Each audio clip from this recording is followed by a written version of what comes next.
সময়ের আলোচিত এক নাম তোফায়েল আহমেদ, যার চেহারা দেখে হতবাক নেটিজেনরা।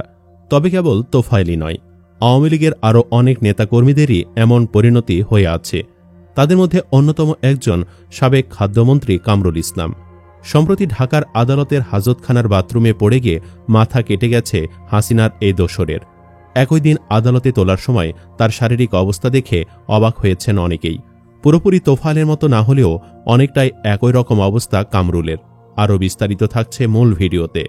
ছাত্র জনতার অভ্যুত্থানের মুখে গত ৫ আগস্ট শেখ হাসিনা প্রধানমন্ত্রীর পদ থেকে ইস্তফা দিয়ে দেশ ছাড়েন। এরপর তার মন্ত্রিসভার সদস্য ও আওয়ামী লীগের অনেক নেতা আত্মগোপনে যান, অনেকে আবার গ্রেফতারও হন। গ্রেফতারকৃতদের মধ্যে অন্যতম একজন এই কামরুল ইসলাম। তার নামে এরই মধ্যে অন্তত ৪০ থেকে ৫০টি মামলা হয়ে গেছে। এসব মামলায় তাকে কিছুদিন পরপরই কারাগার থেকে আদালতে আনা নেওয়া করা হয়। তারই অংশ হিসেবে সম্প্রতি তাকে ঢাকার আদালতে তোলা হয়েছিল। আর সেখানকার হাজতখানার টয়লেটে গিয়ে পড়ে যায় কামরুল, তাতেই কেটে যায় তার মাথা। তবে মাথা কাটার থেকেও তার শারীরিক পরিস্থিতি দেখে অবাক হয়েছেন দেশবাসী। একসময় দাপুটে এ নেতার অবস্থা খুবই খারাপ, তার শরীর শুকিয়ে অর্ধেক হয়ে গেছে। এতটাই বাজে অবস্থা যে লাঠি দিয়েও চলতে পারেন না। দুপাশ থেকে দুজনে না ধরলে তিনি দাঁড়াতেই পারেন না ঠিকমতো। এভাবে চলতে থাকলে বেশি দিন বাঁচানো কঠিন হয়ে যাবে বলে জানান তার আইনজীবীরা। আর সেজন্যই মূলত টয়লেটে গিয়ে পড়ে যান।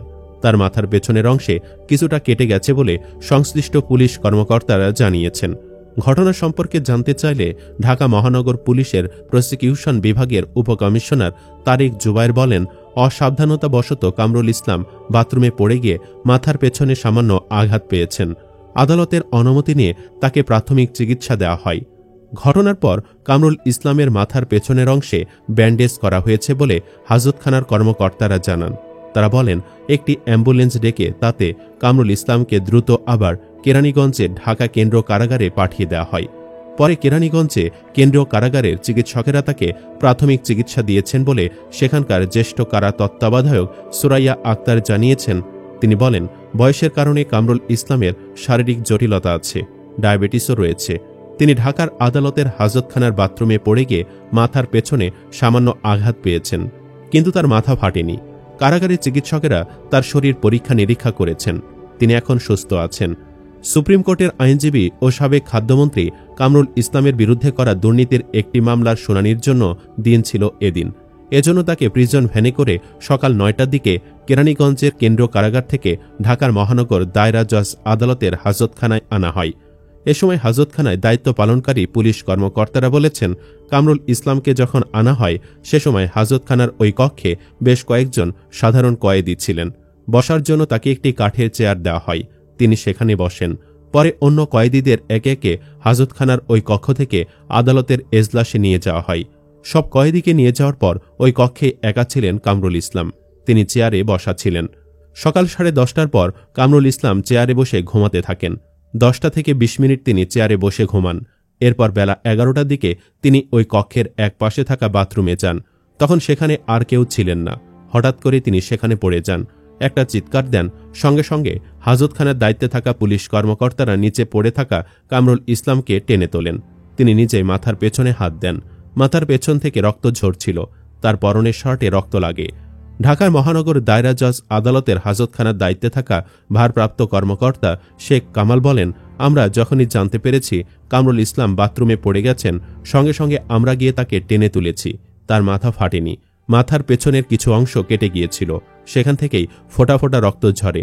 কামরুল ইসলামকে বাথরুম থেকে টেনে তোলা একজন পুলিশ কর্মকর্তা বলেন, পড়ে থাকা অবস্থায় কামরুল ইসলাম আমাকে বলেন, দেখো তো আমার কোথায় কেটে গেছে। আমি তখন বলি, স্যার মাথার পেছনে কেটে গেছে। তখন কামরুল ইসলাম বলেন, কেমনে যে আমি পড়ে গেলাম। তাহলে বুঝেন একসময় দাপুটে নেতার কি অবস্থা, ঠিকমতো হুঁশই থাকে না তার। হাজতখানার দায়িত্বশীল 5 জন কর্মকর্তা কর্মচারীর সঙ্গে কথা বলে জানা যায়, কামরুল ইসলামের মাথা কেটে যাওয়ার পর সঙ্গে সঙ্গে বিষয়টি ঢাকার মহানগর দায়রা জজকে জানানো হয়। উপকমিশনার তারেক জুবায়ের ঘটনাস্থলে আসেন। কামরুল ইসলাম তার চিকিৎসক ছেলেকে ডেকে আনতে বলেন। পুলিশের কাছ থেকে খবর পেয়ে তার ছেলেও আদালতে চলে আসেন। এরপর কামরুল ইসলামের মাথার পেছনে যে অংশে কেটে গেছে সেখানে ব্যান্ডেজ লাগানো হয়। ডিএমপির প্রসিকিউশন বিভাগের অতিরিক্ত উপকমিশনার মাইনুদ্দিন চৌধুরী জানিয়েছেন, চিকিৎসকেরা কামরুল ইসলামের রক্তচাপ ও ডায়াবেটিসের অবস্থা পরীক্ষা করে দেখেছেন। তার রক্তচাপ সামান্য বেশি ছিল আর রক্তে সুগারের পরিমাণ 10-এর নিচে ছিল। ছাত্র জনতার অভ্যুত্থানে আওয়ামী লীগ সরকারের পতনের পর গত বছরের 8 নভেম্বর কামরুল ইসলাম গ্রেফতার হন। এরপর থেকে তাকে কেরানীগঞ্জ কেন্দ্র কারাগারে রাখা হয়েছে। সম্প্রতি বেশ কয়েকবার কামরুল ইসলামকে কারাগার থেকে ঢাকার আদালতে হাজির করা হয়। তিনি লাঠি ভর দিয়ে হাঁটেন। তার আইনজীবীরা ঢাকার আদালতকে একাধিকবার জানিয়েছেন কামরুল ইসলাম শারীরিকভাবে অসুস্থ। কামরুল ইসলামের আইনজীবী আসমা ইসলাম বলেন, কামরুল ইসলামের পাকস্থলীতে ক্যান্সার ধরা পড়েছে। গত বছরের নভেম্বর থেকে গ্রেপ্তার হওয়ার পর তিনি আরও অসুস্থ হয়ে পড়েছেন। এরপর কামরুল ইসলামের শারীরিক অবস্থার পরীক্ষা নিরীক্ষা সহ সুচিকিৎসার ব্যবস্থা করতে কারা কর্তৃপক্ষকে আদেশ দিয়েছেন আদালত। কামরুল ইসলামের আইনজীবী অ্যাডভোকেট আফতাব মাহমুদ চৌধুরী কামরুল ইসলামের ক্যান্সারের পরীক্ষা নিরীক্ষা সহ সুচিকিৎসার ব্যবস্থা নিতে আদালতে আবেদন করেন। শুনানি শেষে ঢাকার মেট্রোপলিটন ম্যাজিস্ট্রেট মনিরুল ইসলাম কারা কর্তৃপক্ষকে কামরুল ইসলামের শারীরিক পরীক্ষা নিরীক্ষা ও সুচিকিৎসা নিশ্চিত করতে ব্যবস্থা গ্রহণের নির্দেশ দেন। এদিন শুনানিতে আসামিপক্ষের আইনজীবী আফতাব মাহমুদ চৌধুরী আদালতকে বলেন, 2017 সালে ক্যান্সার আক্রান্ত হন কামরুল ইসলাম। পরবর্তী সময়ে সিঙ্গাপুরে তার অস্ত্রোপচার হয় ও রেডিওথেরাপি দেওয়া হয়।